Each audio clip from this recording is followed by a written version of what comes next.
Good evening and welcome to the March 9th regular school board meeting. Can I please have roll call? Yes. Here. Director Cooney, Here. DeBeat, Here. Dalby, Here. Koff, Here. Phillips, Here. Schneider, Here. and Scher. Here. We have a quorum. Thank you. I'll invite you all to stand and recite the Pledge of Allegiance.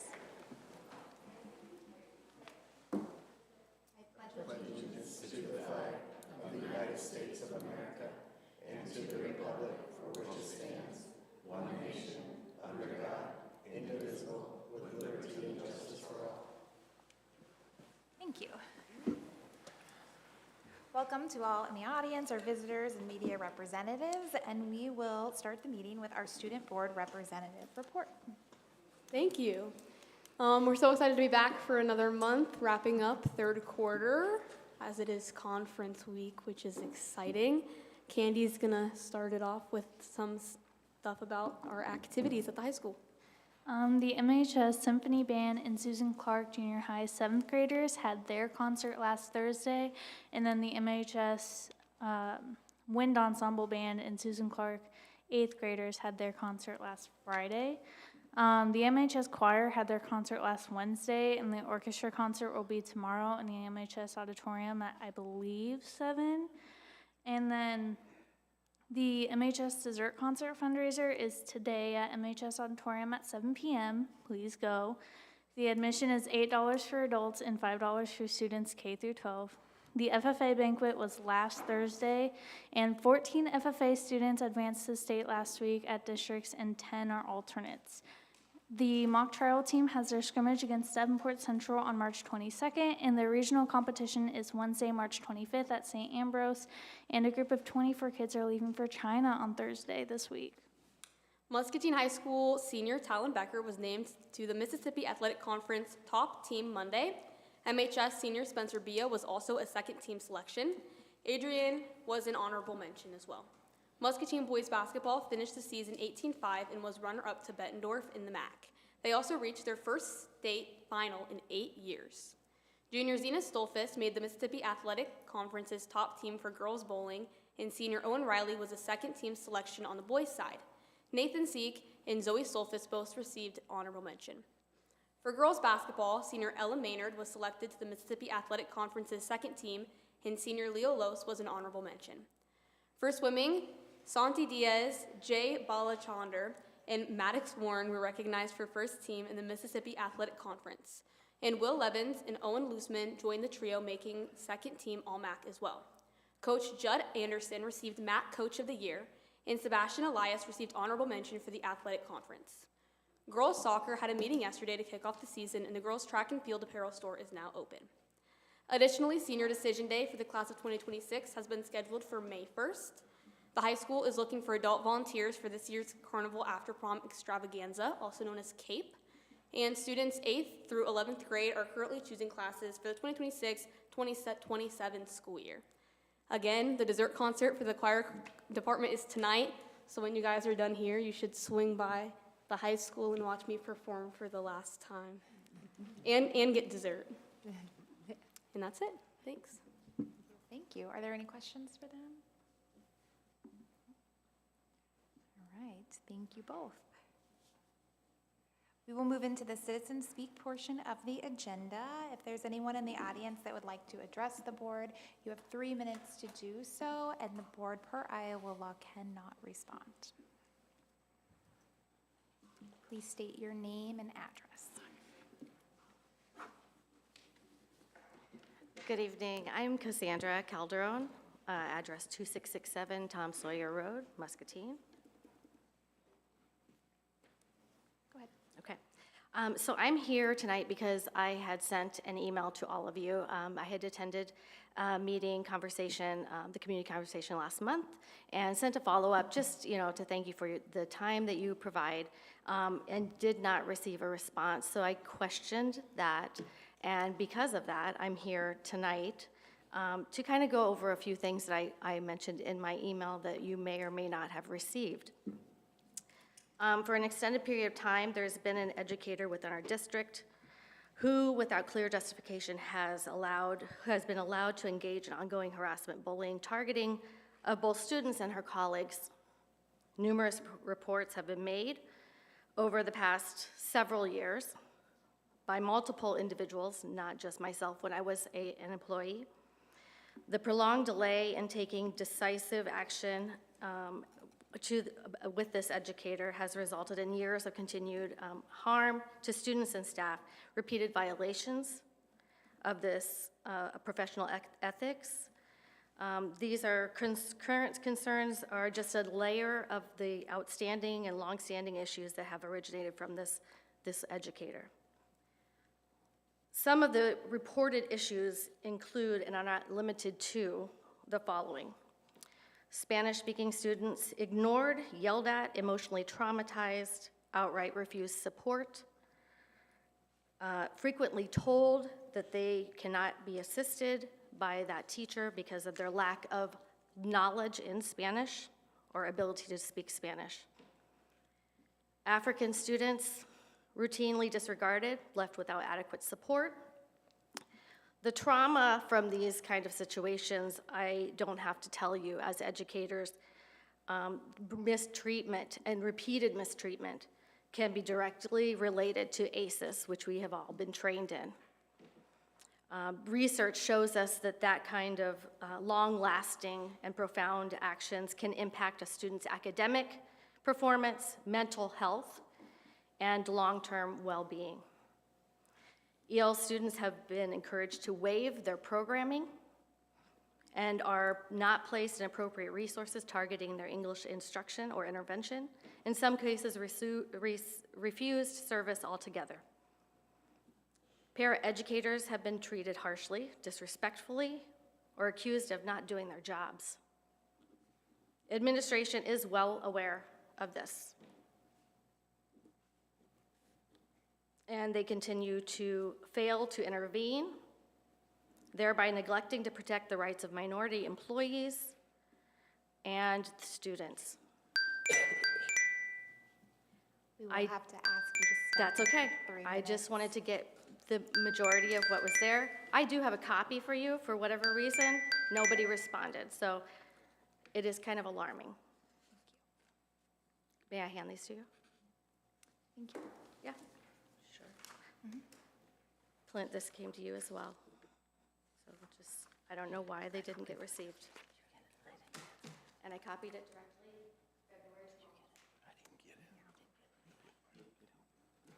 Thank you. Thank you.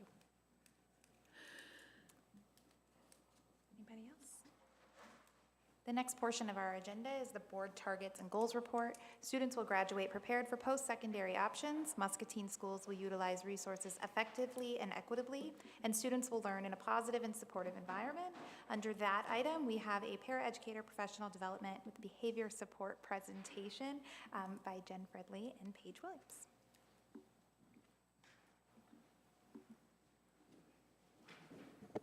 Good evening. I hope you are well tonight. We're excited to present to you just what we've done this year as kind of a starting point with our paraeducators for some kind of like tier 1 training.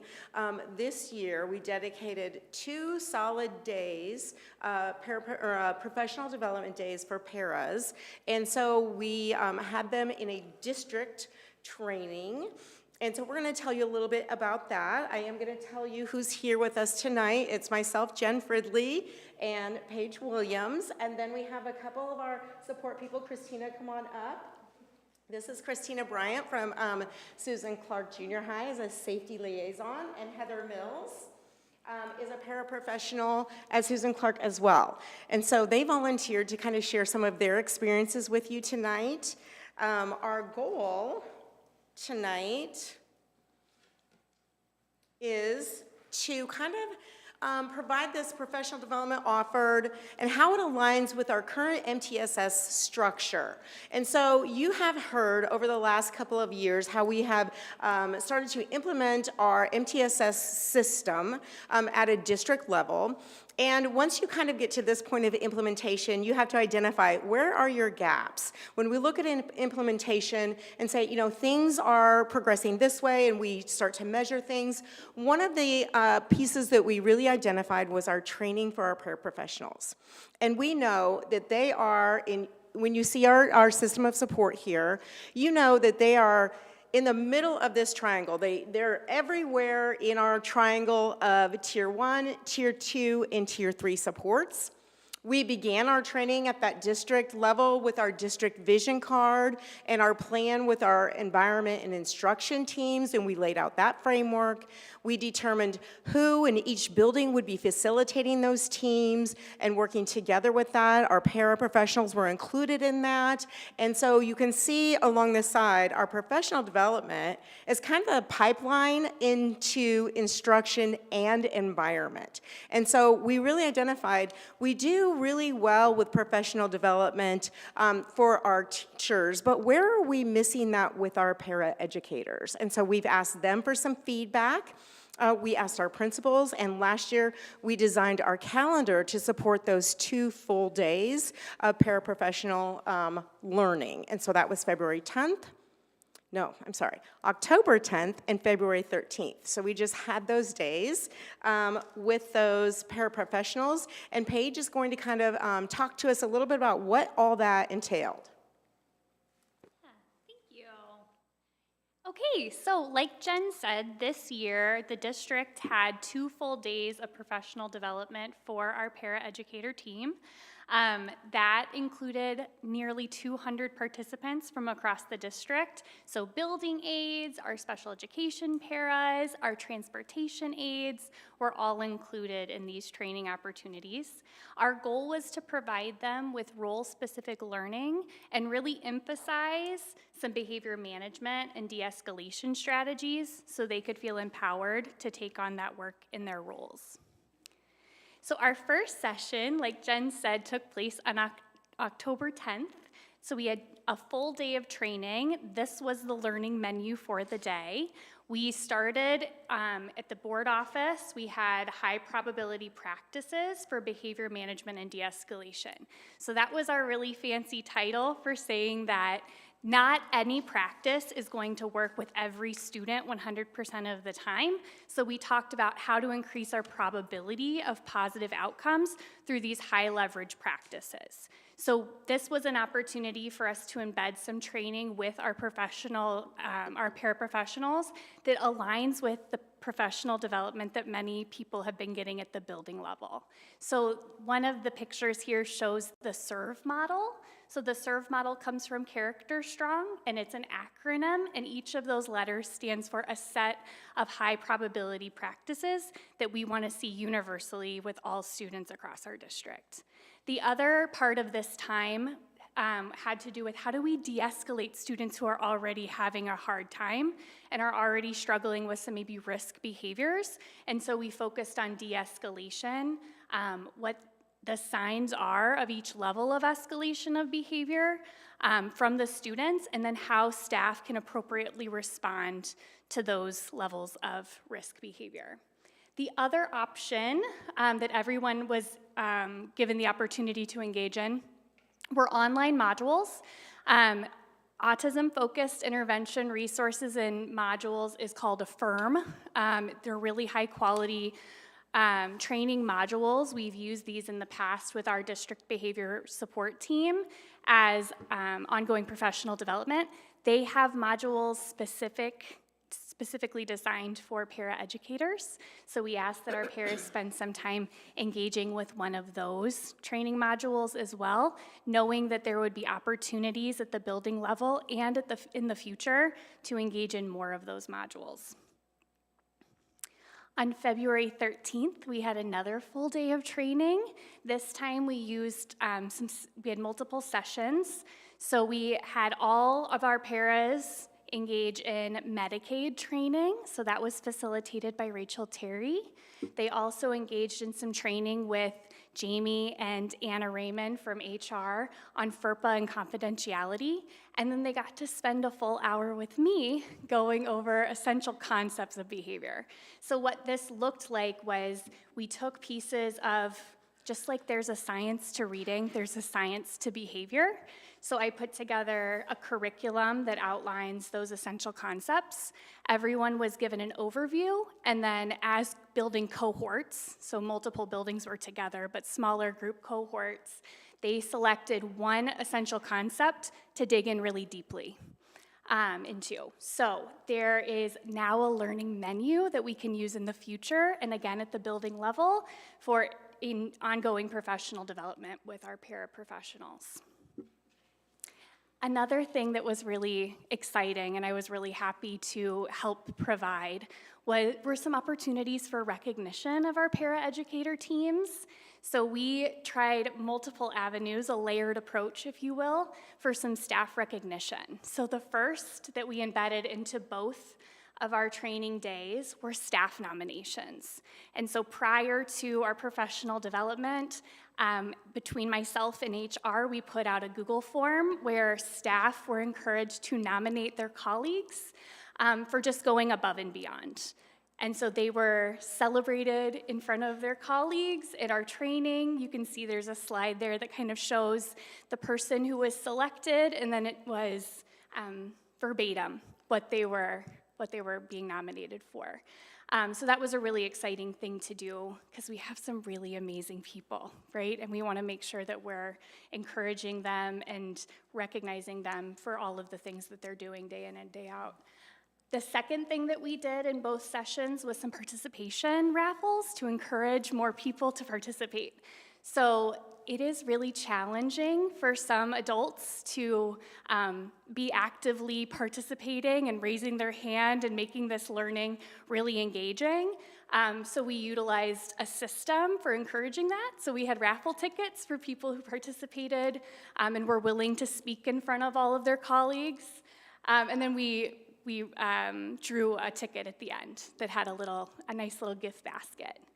And then in February, we introduced a new recognition system, which was a perfect attendance award just for the month of January. So January was a really tricky month for all of us, absence-wise with health and things. So we wanted to take an opportunity to really recognize those people for their dedication. Okay. So at this time, I'm going to bring Christina and Heather up to kind of share some of their feedback and how they felt about the training and things that they're doing in their building around the training. Hi guys, so I'm Christina Bryant. I'm the safety liaison, one of two over at Susan Clark, and I got to participate in this learning. And Paige chose a really powerful word that I just want to come back to. She said empower, and that's what this training really did for me specifically. Being a safety person can be tough at times. You kind of got to be everywhere and running to every crisis, and meanwhile still offer your best to kids and staff. And this functional system that we've created for behavior really allowed me to take a step back, and it gave me a system to really evaluate. Not only is every crisis not a crisis, right? But also it allows us to kind of really assess why do we think a kid's doing this? What purpose is this serving? What's their function? What are their patterns? Is it just ELA? Maybe they have a hard time reading. And so the biggest thing for me about this education was, one, it was very particular to my role because my job a lot of the time is to try to help figure out where those issues are and then try to help work with kids and teachers and kind of be the go-between to trying to assist with those issues while keeping everybody safe. And the other thing is it just made us ask really specific questions, and I feel like it gave me the tools to ask the right questions in the right rooms with the right people. being the go-between can be hard because now am I stepping on toes, or am I sharing something a kid might not want me to share, or and so this just really allowed me to take a step back from all of the emotion and just assess with facts, what are we seeing and what do we do? Where do we go? So that was really important for me. I just feel like I have a better process now, and I can kind of move forward with this in mind. It lives on my desk since the day I got it, actually. They don't know that yet, but yeah, it's lived on my desk every day. I've made copies and used it in a lot of different ways for a lot of different things. So it was really nice. That's been my feedback actually over and over again, is like, please, I love our classroom teachers and I think they're amazing and they do a great job, but I'm not those. And I'm so hungry for knowledge and education that will help me in my role and help me further. Curriculum's great and it's so important, but it's also only one piece of the picture. And so I even stopped Paige after this training and I was like, thank you. Like, this was so good, and I left that training and called my mom and was like, dude, I'm ready. Let's go to work. Like, I can do this. Thanks for your time.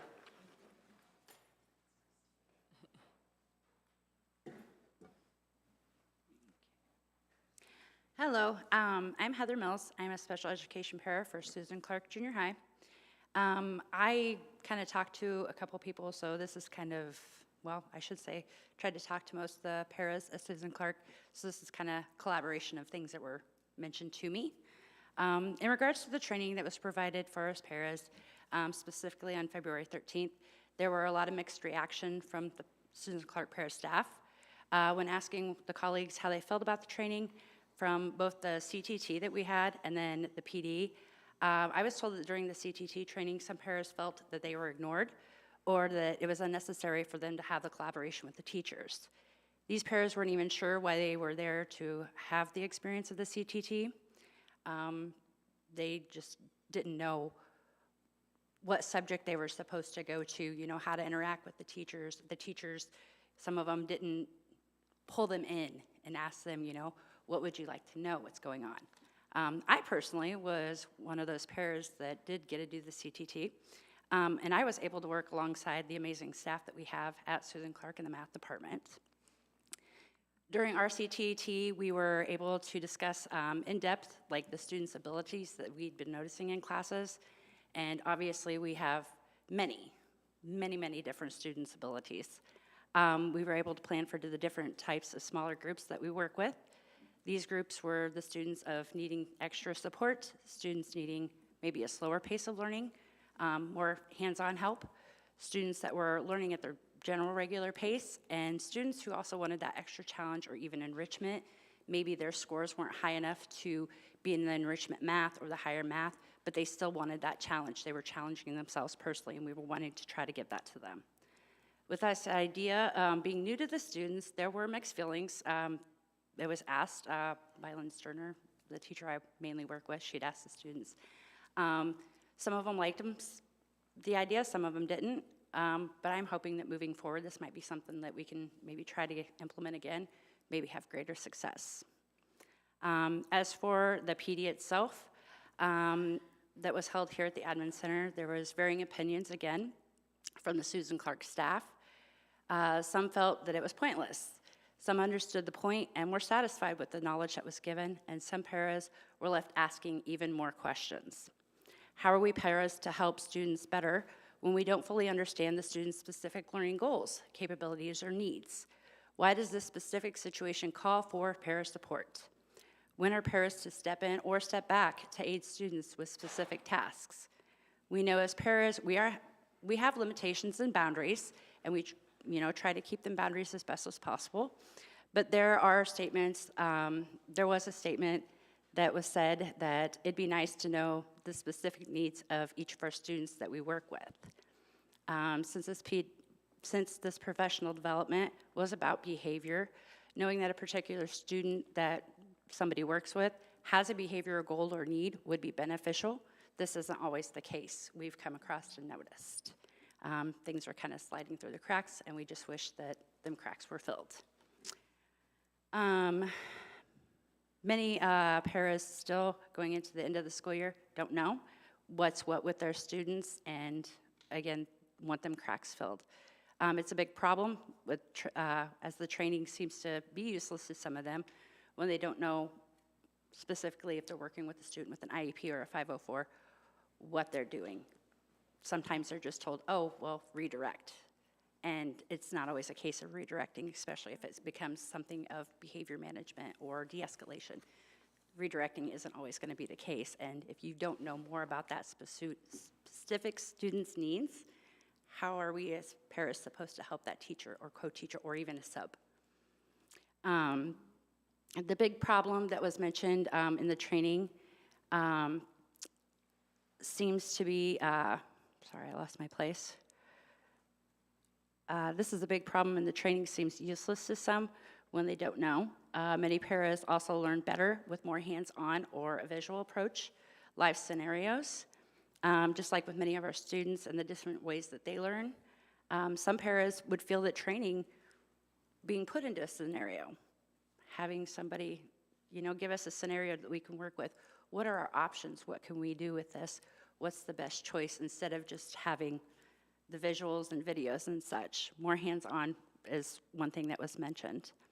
Overall, the training sessions are necessary and I think are a good starting point to help us be our best for our students. The more in-depth training that we can receive to gain this knowledge and practice this training, the better we can be for our students and being the best paras that we can be.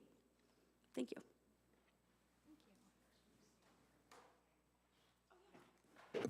So you heard from but two paras at Susan Clark, and so what we do every time after we have our professional development is we seek the feedback, right? Because we want to know what works for you and what do we need to change. So this being our first year of kind of just this full-on Tier 1, it's kind of, Paige said that we had 200 paras. From October to February, we made some changes based on some of the feedback that you've just heard. A group of 200 is a lot of paras to have in one room, and so we did some different things as far as smaller training sessions. What we want to do, and we kind of go back to this, when we go back to our professional development for environment and instruction team, as we move forward, our next steps would be to really look at the building campus improvement plan. And so we have paras that have very diverse backgrounds and very different experiences and skill sets. And we want to make sure that the training is designed for those paras in those buildings. So this year, our intention was really to kind of gain that, that Tier 1, bring everybody up to that point. And then we, as we go forward with our next steps from our feedback, we know that our new calendar is going to provide time for collaboration, for teachers working in those classrooms to really work with those paras, and the paras to really ask the question of the teacher, what support do you need specifically in this classroom based on their campus improvement plan or what their needs are. Another thing that Heather brought up was the differentiation. We want to make sure that para training is differentiated, and we hear that from all of our professionals, that we really want to walk away with the training that was great for me. What am I going to do in my role, my specific role, after this training to go back into the classroom? And then just continued learning opportunities for paras. As we move into the next school year, we want to certainly provide an onboarding process. We want to develop a process, and Jamie and I are going to work very closely with Paige on what that process could look like, along with input from some of our paras who have told us, we started and we didn't have a lot of training. What do we need to do? So we want to have an onboarding process. Obviously, we want to leverage that new calendar for PD opportunities, and that's going to give us some extra time every week for paras to be in the buildings with teachers, to have time at that building for building professional development and drill down to that building level. That's where we're transitioning to the targeted supported buildings. Again, I talked about the differentiation training for the need and skill set of paras. We have paras that work in EL classrooms, we have building paras, we have paras that work in our media centers, we have paras that work with special education students, we have paras like Christina who's in safety, and so we want to make sure it's differentiated for the role specific, and we want to provide ongoing support for our paraprofessionals, and we want to do that that through our MTSS coordinators and our framework with our coaches to provide that support. But we wanted to share with you tonight kind of where we had that starting point, what we've done with our paras so far, give you that feedback from our paras that, are in the work every single day, and we're always, looking for that feedback so that we can move forward and do what's necessary for the learning opportunities for people in those roles, because we know those roles are very, very important roles. They're central to what we do every single day, and we do need to identify gaps. What are the gaps in training for our paras? And so they've been a great group to kind of give us that feedback and help us, have a vision moving forward. But now it's your time to ask questions that you may have of myself, Paige, Christina, or Heather. First of all, I need to start out by saying very much thank you for what you guys do. Even this weekend, from another jurisdiction, I saw a para, and the first thing I did was like, oh, thank you, for what you do. And I remember some years ago when I did some substitute teaching, it was wonderful to have a para in the classroom when you were substituting. Which brings me to actually my question, which in the mayor speaking isn't about para, but is this somewhere of a training that can also be done for the substitute teachers to get them some ongoing training? Because my understanding, once you got that training, you're just kind of put into the world itself too. I mean, we haven't really talked about specific training for our substitute teachers, but they do have to go through a certification process. Jamie, I don't know if you want to add to that, if you know that process they go through, but they have to go through that certification to become a substitute, which has some of that in there, right? It's kind of identifying those times, those necessary times. And I would say, Karen, to your point, we have several special education teachers, substitute teachers in some special education roles working with paras and need that support. So that's a great thing that you're bringing up, like how we could embed that for those people specifically in those long-term roles. Yeah. We probably have, 6 or 8 long-term substitutes right now in our district. Some of them are very young. They're student teachers that came straight out from student teaching, and now they're in a long-term sub position, and they don't necessarily have a mentoring induction coach to work with them, but it would be helpful to have some of that support. Yeah. Thank you. Well, I would like to go next. First of all, again, thank you to all of you for, I think, doing a great work on behalf of our district and our students. But based on what I heard, I'm not going to call it just training. It seems to me we are moving into something called intentional training, which is, I think, the key. Because, again, Jen, when you mentioned, like based on the need of every, perhaps, para, where he or she is working, what they do, we are trying to tailor that kind of training to serve that individual. So this becomes an intentional. It's a great start. I'm very happy to hear that. And Christina, thank you for using, and I remember I wrote it down, that training led to feeling empowered of what you are doing. So thank you. It looks like, we're on the right path. Success is ahead of you for sure. So thank you for bringing this in front of us. Yeah. I would just like to add, as a previous teacher and as a sub now, I just worked with Christina last week. Thank goodness she was there. We'll just put it that way. And I just think we could never survive without paras. They're the most underrated members of our staff. So thank you. If there's ever anything we can do, let me know, or us know.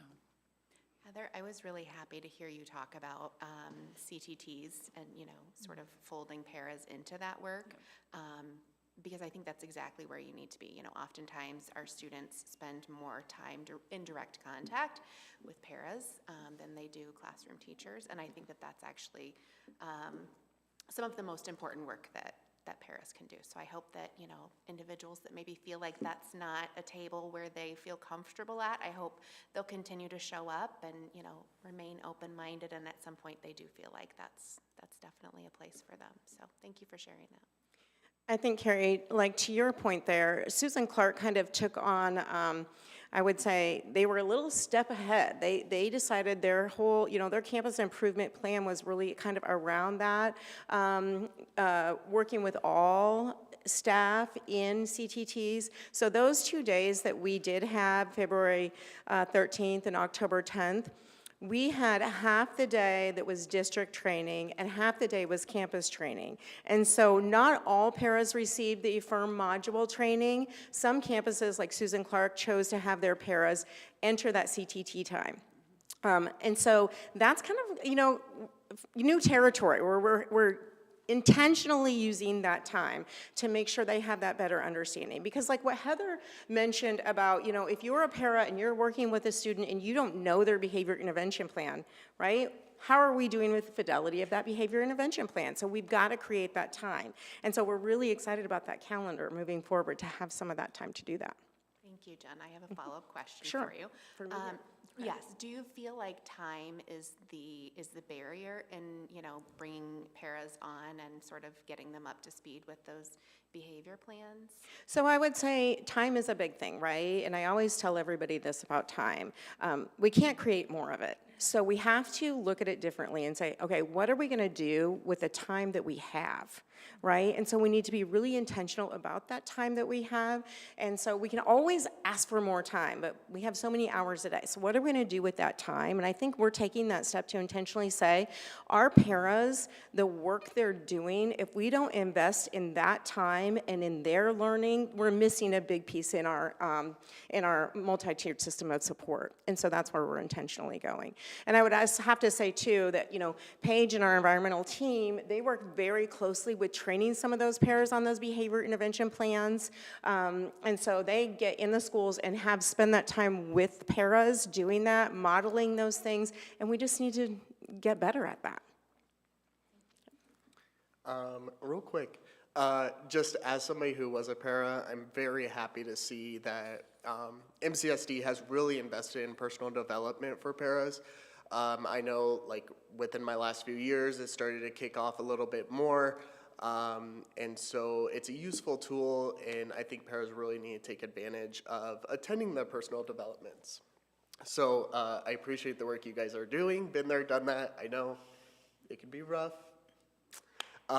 Quick question is, when it comes down to the personal development within the different types of paras, you have building aid, special ed, safety. When you're moving forward with personal development, you may have answered this. Are you guys gonna kind of split everybody up depending on their category of work moving forward for personal development to get more like of that niche training? Yeah, I think that's a really great question to ask. So like Jen had said, we're really trying to meet the needs of as many people in that group of 200 people as possible. And there is training that is applicable to all, right? But then having opportunities for differentiation is also important. So one thing that, like she said, time is very finite, right? The amount of time that we have for training, regardless of what our calendar looks like, it's always going to be limited. And what we've done in the past, which I would hope to continue and I would advocate for, is doing this and additional training for departments. So doing universal training for everyone on what everyone needs to know and making sure that we're really fluent in those skills. But then I've also provided training with our transportation department, just our transportation department, so we can really hone in on those skills. We do training with just our safety team members on the skills that they need that are different from others. So I would advocate for kind of a both and approach moving forward so that we can make sure that we all have the skills that we need and we're speaking like in common language around those things. Does that answer your question? It does, thank you.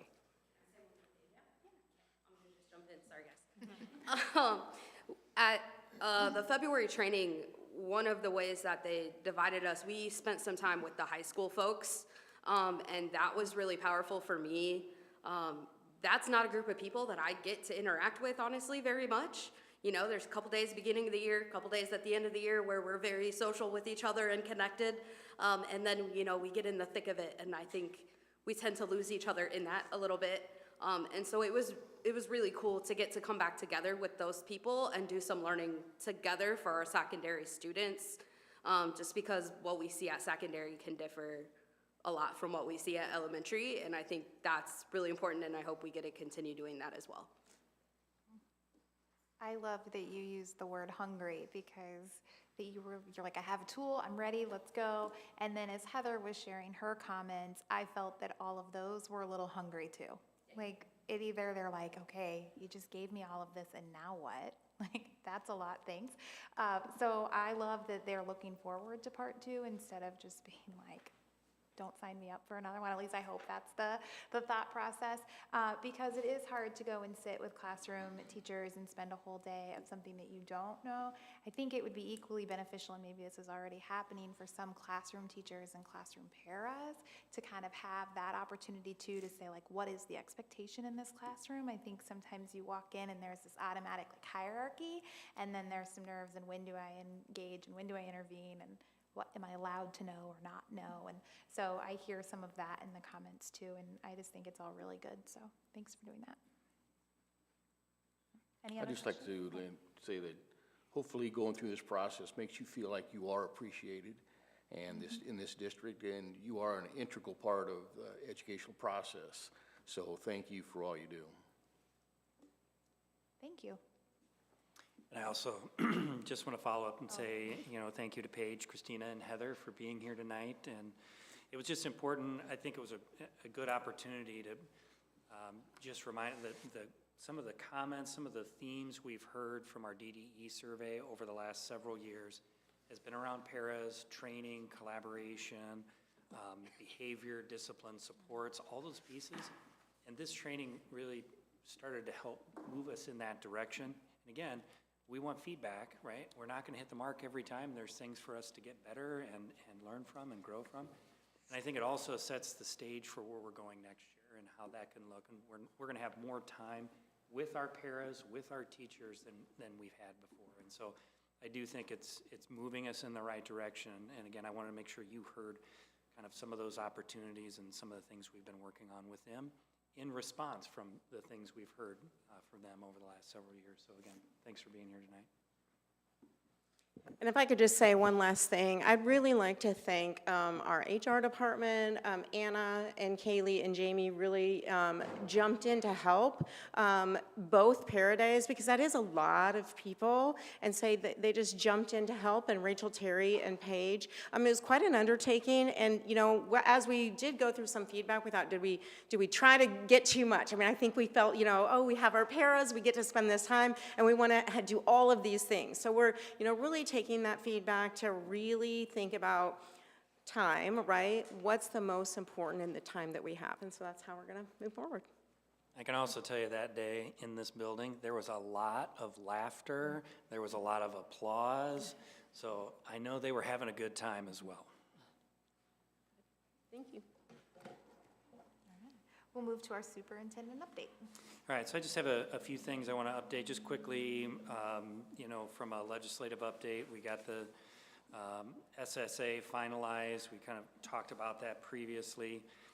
And just from an update last week with AEA superintendents, we're going to continue as we get closer to that second filter to see where things are at. They're really not doing a lot around tax reform yet. And so there's just a lot of these other bills that I think they're trying to get those resolved. And then in the end, as you know, it sometimes everything gets kind of lumped together. So just some things to keep you posted on. One that looks likely to pass is requiring us to have cash at our activities and athletic events. I guess this is a big issue in some places. I don't know that it is here. We still take cash. Certainly it's more efficient to do that, in different ways.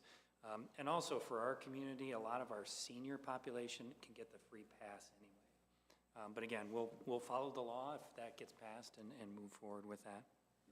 There's been a number of things just happening around, things happening in our classrooms, right? There's some legislation around requiring play-based instruction in pre-K and K, which we do a lot of already, so it'll be interesting to see how that plays out. They're talking about, there's some legislation around adding a semester of government in 7th or 8th grade. They are also, so we had new social studies standards. We purchased curriculum. We've realigned all the curriculum to the new standards, and this new legislation will essentially get rid of all of those standards and start over again. So that's a little bit frustrating, but again, if that gets passed, we'll align to that and move forward. There's some legislation looking at adding nutrition curriculum at the elementary, additional PE requirements, 30 minutes per day, which ends up being like, if we're required to do that, then do we have the staffing to do that? Well, there's really no money associated with that. So again, a lot of these pieces are, again, kind of what we would call unfunded mandates. We also know at the same time, they're moving forward with computer science standards that are being updated and implemented, data science standards, AI standards, right? There's more and more pressure on what happens in an already limited amount of time, right? So where do all these things fit? And it gets harder and harder to stay focused on the things that we really need to stay focused on. And again, another one that we've shared, I think previously with our desk audit that we submit to the state is we have bike safety training that has to be done and documented as well, right? So we are responsible for doing all of those things and all these additional things at the same time. We're trying to make sure kids can read, kids can do math, all those other, and they're writing and all those other pieces. So again, there's no additional dollars attached to any of those things. So again, as we work with our legislators and advocate, we need to make sure we try to keep them focused on just give us the time to do the work that we already have. So wanted to also follow up on, we had not the last, but we just had a district leadership committee, which used to be our district environment committee. As you know, we're working through that process of identifying our priorities, which will lead to some action plans. You've seen, we shared the results of the DDE survey, and then that group comes back, and that's representing every single building. We have non-certified staff, we have paras on there, we have teachers on there, we have our building administration in those meetings. And essentially kind of the 5 areas that came out of those conversations is collaboration time for staff, that's paras and teachers, student engagement and student voice, equitable staffing and resources, discipline and behavior, and then communication. So I would say the first 3, as we went through and prioritized, collaboration for staff, student engagement and voice, and equitable staffing and resources were kind of the highest priorities that people chose. So what we did at this last meeting is we went back and then we created definitions for each one of these categories and some success criteria so that as we start building action plans, we're very clear on what we're trying to do and how we're going to measure it. Right? It kind of walks us into some of those pieces. I think some of these things, and we'll meet again here at the beginning of April, and that's really where we'll start to put the action plan pieces together, and we'll bring back that to the board and share it with you. In the past, we've done like the top 2 or top 3 areas and build action plans around them. Some of these, we may just do all 5, and there may just be like one action plan. Around communication, the piece that came out was a template for a newsletter for buildings, so all buildings were using kind of the same template, okay? Well, that's not gonna take us a ton of time to get that done. So I think we may have some of those pieces in there. Around equitable staffing and resources, I think this is a great conversation. Some of it is just communication to staff on how do we determine what ratio we're using for paras, for coaches, for all of those things. But there's not necessarily actions like that we're gonna change all of those things, but we need to communicate what those are and give people a better understanding of what some of those things are. And again, as we had those conversations in our groups talking about those pieces, I think everyone is responding to equitable staffing and resources from a position of, yes, my building needs more. Not necessarily always, we're good enough, we're good here, we're gonna give some of our stuff over here where they might need more, right? So some of that is just working through that process and communicating how that's distributed, so that there's an understanding. So, again, we'll continue to work on those action plan pieces and bring those back to you. I think that the highest one is still that collaboration time for staff, which really feeds into what we're trying to develop for next year's, schedule. So you're gonna get more information on that and what that's gonna look like as we move through this next month here. Just wanted to follow up. It's been a super busy time of year between banquets, concerts. We have conferences this week. So tonight is the high school and elementary buildings. Tomorrow is Susan Clark in elementary. Wednesday is the high school and Susan Clark. And then Thursday are our makeups. And then Friday we have that, they have the day off from the time they put into the evening. That's in addition to a whole lot of other things that are going on. Last week we had a great FFA banquet. It was Read Across America. So again, a lot of just really good reminders of just, it's a busy time of year. We're gonna get into spring break and then it's full steam ahead to the end of the year. Just wanted to quickly update you. We're continuing to move through the process for selecting the next principal for Jefferson. Over this next couple of weeks, we'll be narrowing. We have about 16 candidates that have applied for that position.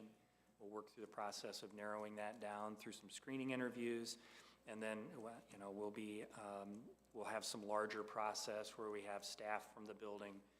We'll have paras, we'll have parents. There'll be a piece at the building as well where they tour the building with students, and then the students get to talk to them and ask some questions, and we have some teachers supporting that. And then they'll interview with me again. And so we pull all of that feedback together and as we make, the best decision possible for that building.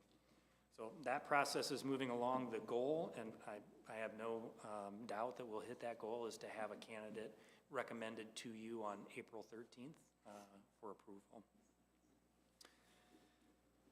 Also wanted to update you today. I did find out, and I'll send some information out to you, that Senator Grassley does his 99 county visits, and he will be here at the beginning of April, and they would like to do a visit of the Ag Center with some of our FFA students, so we're in the process of getting that set up. We'll also be inviting some of our Ag Center board members, and we'll give you that information as well. You're welcome if it works into your schedule to attend. It's an hour. That'll be a tour of the facility led by students, and then some Q&A with the senator as well. And certainly want to give students the opportunity, but anybody there that is welcome to do some of that follow-up as well. The last thing also that I wanted to mention, and again, this is a little bit out of protocol, but I will follow up with Cassie, who spoke tonight. I did not receive, I've searched my email, I did not receive that, so I will follow up to her to make sure that that we do that, but also do some digging to figure out what happened, because I do not have this email, and so we'll do some follow-up on that. Again, we don't normally comment and follow up, but I wanted you to know I never received that, and I don't delete any of my emails. They just stay in there forever. So usually it's pretty easy to do a search and see, and it's not in my junk folder. So I'll work with our tech department to follow up and then make sure I'll get this information to you, and then we'll follow up with her as well. Questions about anything I've shared? I also did not receive an email. If I didn't you either. want to look deeper, it seems to I have will. not come to any of us. Yeah. Not a question about anything that you shared, but do you have any updates for us on the counseling program review, on where we're at I do with not that? have have we heard back from the AEA on when they'll be? Yes.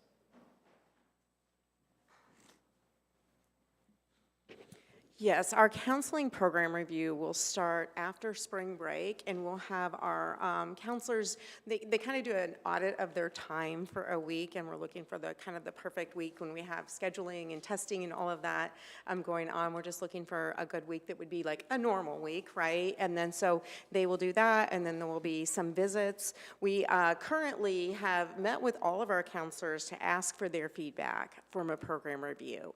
What are they looking for from us, and what are the ASCA standards around counseling? So we've met with Susan Downs and Diana Wood, who are helping us do that program review through AEA. And that will be, say that again? Oh, yes. Yes, we'll have a parent and a student component of the counseling programming as well. Will there be any teachers on input as to what they feel they need in the classroom, or? I'm how sure, they feel yeah, like we're it's still going? like in that planning stage. The first stage we're, in right now is kind of doing that time audit to see what is a counselor spending all their time in a week doing, and then we'll have all the constituents and, giving feedback too. I'm glad you brought that up, because I don't know that we talked about that yet. Do they have to audit, as far as their time, do they audit any other time during Say that again. their time management throughout the rest of the year? I guess I'm thinking, if I knew somebody was watching me for a week, it might be different than it is on every other week. Right. And that's kind of like I guess a good plan when you are doing a program review to really audit your day, to look at, how much time am I spending in reactionary things versus proactive things in the classroom, supporting teachers and all of that. So I agree with you, but right now we do currently have our principals through our student support teams talking about what counselors are doing and how much time, and different teams and schools are keeping data on, how many kids are coming in for career planning or schedule changing, or is it support in crisis? Those kinds of things, and also how many parent phone calls they're doing in 504 meetings. Those kinds of things are being tracked differently across buildings, and that's a goal of this review too. What do we want our counselors to track? What data do we need to assess, the support and what's necessary for them, and so we can say we need 2 counselors at a particular school, but what does our data show on those needs too? Thanks. Thanks, Jen. Yeah.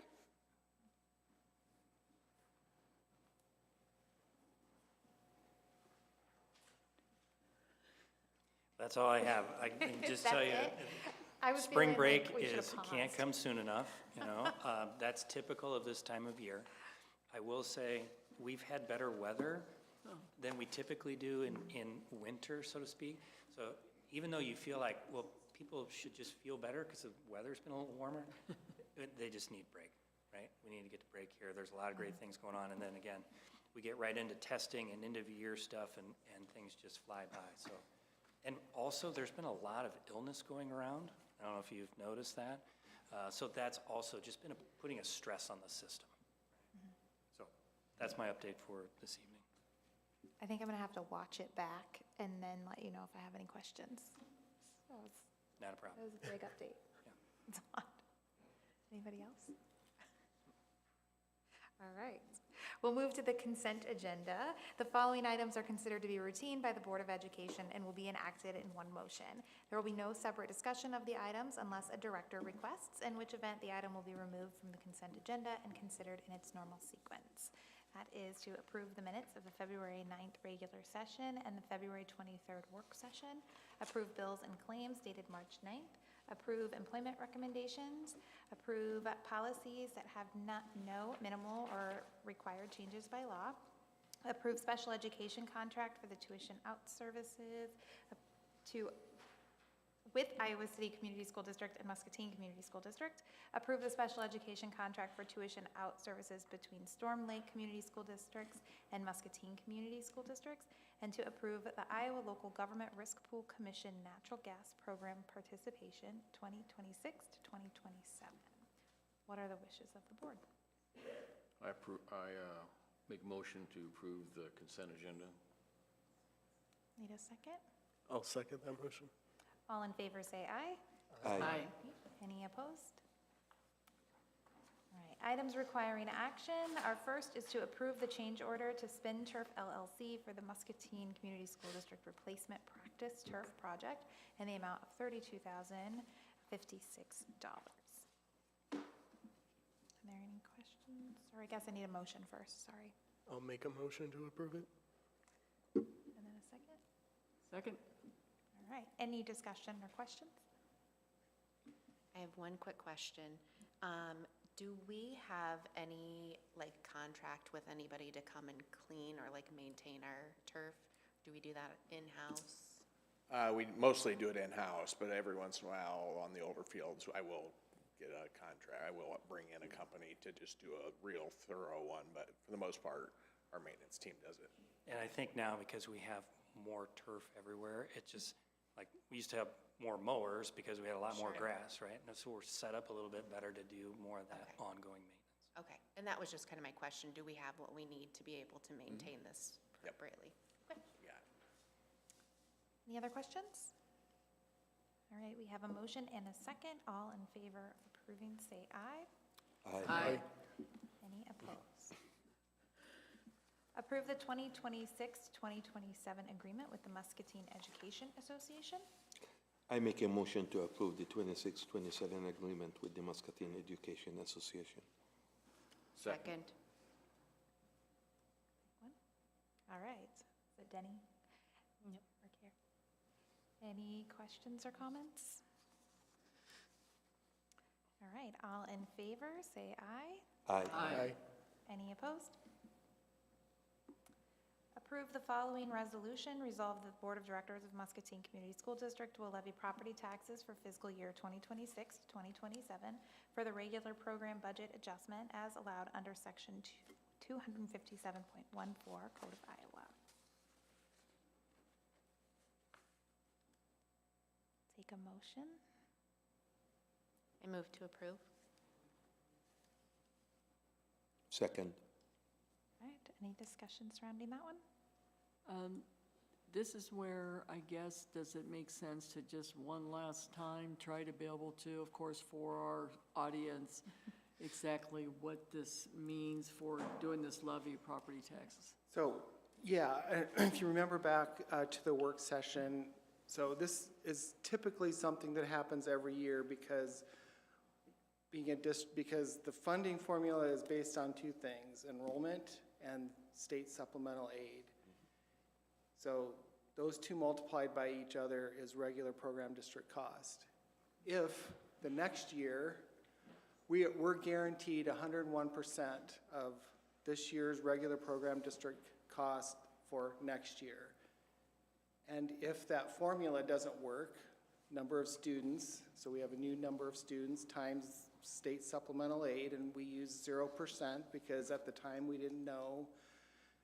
And so that difference is not 101%. So that's what this property tax is, okay?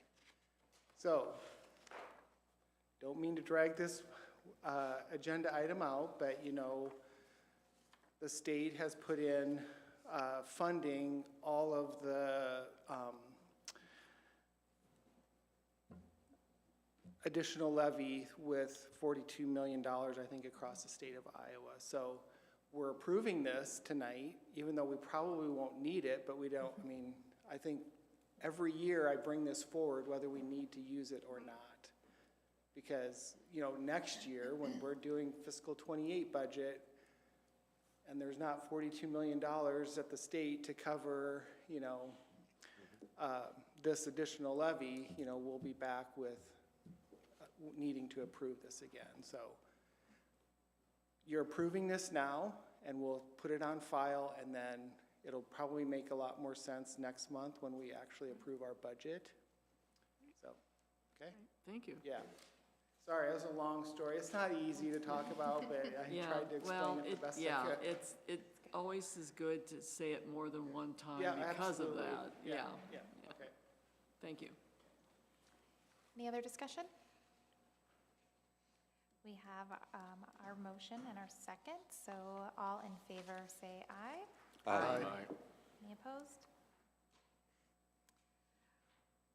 Next is to approve the collective bargaining agreements between Muscatine Community School District and Local 1560 Council AFSCME for the bus driver unit, food and nutrition service unit, custodial, maintenance and mechanics unit, and secretarial clerical aid and paraeducator units. Do we have a motion? I'll motion to approve. Second. Any discussion? All in favor say aye. Aye. Any opposed? Next is to approve the 2026 to 2027 salary adjustment of 3% for classified professional employees. So moved. Second. Any discussion? I think it was Carrie. Her and Denny are echoing each other tonight. All right. All in favor say aye. Aye. Any opposed? Approve the 2026 to 2027 salary adjustment of 2.8 for certified administrators and directors. Move to approve. A second. Second. Any discussion here? Okay, all in favor say aye. Aye. Any opposed? All right, that concludes the consent or the action items. We'll move to discussion with our February financials. Okay, so we have the February deposit balances reconciled, comparing there to the prior month. On our treasurer's report, showing the balances as the same period last year in 2025. I would just comment that, the sales tax fund has a large decrease, and we were aware and knew that that was going to happen. It's down almost 30% in their fund balance, and that's because once that sales tax revenue bonds were exhausted, we started using our accumulation of sales tax revenue that we already had on hand. So that's why that balance is a lot smaller than last year. And so actual expenditures through February, so February is kind of that month where we're halfway through paying teacher salary and benefits. Comparing that to our published budget from April of 2025, and we're 67% through the fiscal year. And so now we're going to just monitor our line item budget to determine if we need to amend come May. So 58% of our budgeted general fund revenues have been received. 53% of our general fund expenditures have been spent. Both compare closely to where we were at last year, so no concerns there. So included is the last page. There is that notice of public hearing for the proposed property tax levy. That's that public hearing number 1 that we have to have. That will be published in the Muscatine Journal March 14th. And because of the timing when that had to be submitted to the Department of Management, SSA was just being finalized, so we went ahead and used the 0% SSA that I presented at the budget work session a couple weeks ago. So the tax rate will likely go down and will be reflected in our public hearing number 2 that we're going to have on April 13th when we officially certify the budget. Just a little update on fee collections. If you remember, back in early 2025, we presented some information on outstanding fees in the district. And those fees were back from 2018 through 2025. It was about $150,000 of outstanding fees and fines, as well as about $54,000 in negative lunch account balances. We did submit those to MCOA, the Municipal Collections Association of America. So through February, we've recouped around almost $18,000 in fines and fees, $1,700 in lunch account balances. While that may not seem like a lot, so in February, we started to see an uptick in collections because the second part of that MCOA agreement was the state of Iowa set-off program. So if families receive income tax refunds, or maybe they have gambling winnings or something, and those, the debt that is owed Muscatine schools would come off of those. And so that's, you know, we're in tax season now, right? So we're gonna potentially see an increase in those refunds. So I will keep you up to date on where we are at with that. So for the current year, our outstanding fee balance is about $70,000. So that's, you know, all you guys approved those fees in May for the next school year. And then we assess those fees, whether it's instructional material fee, whether it's, you know, an instrument rental fee, and then fines that come due. So in November, that figure was 82,000, it's down to 70,000. So we do send out notifications through our Parent Square system. So I'll keep you up to date on that in future board meetings. And lastly, I want to just give you an update. The Finance Department sent out a request for proposal for banking services. So for many years, we've had several bank accounts at multiple banks. About 10 years ago, we had multiple checking accounts. We went down to one checking account and multiple savings accounts. And our finance system is fully capable of keeping track, you know, of one checking account and the money being in several different funds, which you know that we have. So to gain more efficiencies, we'd like to minimize bank fees. We would like to maximize our interest income. We're looking at potentially going down to one bank for services. So we did receive those RFPs March 2nd, and Rebecca and I are looking at those. We're probably going to do some follow-up reviews of that and then come forward in April with the recommendation. So there's the agenda of action informational items there. Remember, March 30th is our special board meeting. That's at 5 o'clock. And it's actually not a meeting, it's just a public hearing for that public hearing number 1. So it might last 2 minutes, it might last 15 minutes. We just don't know what to expect, I guess. So anyway, there's the agenda and the financial report. So if you have any questions, I could take those. Or I have one question. Yeah. As you move with the bank accounts and things like that too, will you evaluate internal controls and what those look like at the same time? Absolutely. As money is moved and Absolutely. things like that? So we would expect like maybe coming back? Would that be something? yeah, we can do that. Yeah. Perfect. Yep. Yep. Okay. Tom, I have a quick question. Can you remind me what's the percentage that we pay to that collection fee? So we don't organization? pay. What happens is if there's a 25% fee added to any outstanding balance when we send it to MCOA, okay? So we're not, MCOA gets that 25% if it's collected. So, you know, it doesn't cost the district any money. We're recouping exactly what we feed, but MCOA gets the 25%. Okay. Okay? Thank you. Yeah, thank you.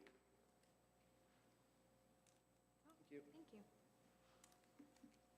Next is review of the administrative regulations.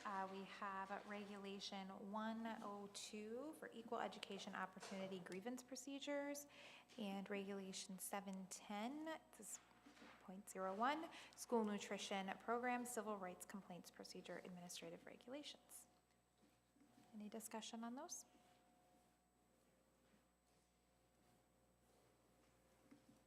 Okay. Our announcement section is March 9th through 12th is conference week this week. And then we have a 2-hour early dismissal, March 12th, no school, March 13th. March 16th through 20th will be spring break. March 30th is the special board meeting that was mentioned. April 3rd, there is no school. And April 13th, we will have community conversations followed by our regular board meeting. Does anyone else have any announcements? All right. We'll take a motion to adjourn. I'll make a motion to adjourn, please. And a second? Second. All in favor? Aye.